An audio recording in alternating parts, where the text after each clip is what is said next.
Kıyamatта Allah subhanahu wa ta'ala kıyamatta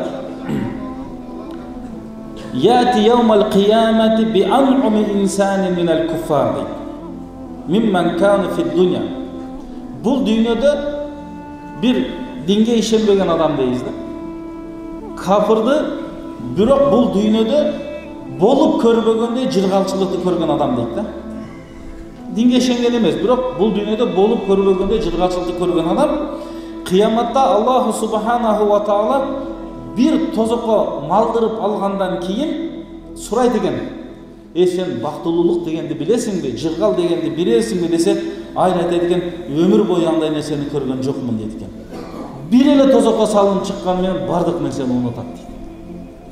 Бирок тилекке каршы тозок эси болуп калды дейт. Ал эми бул дүйнөдө аябай кордукту, зомбулукту, кедейликти, балки кыйынчылыкты көрүп, ошого сабырдуулук кылган адамды bir tozoктун немесине малынып алынгандан кийин sen bir бактысыздыкты көрдүңбү, кыйынчылыкты десе, жок, өмүрүмдө көргөн жокмун дейт экен. Bir эле кирип чыккандыгы бардык кыйынчылыкты унуттуруп койду дейт да. Унуттуруп койду дейт. Мына ошондуктан биз имам Хасан айткандай, сабырдуулук бул түгөнгүс кенчтик.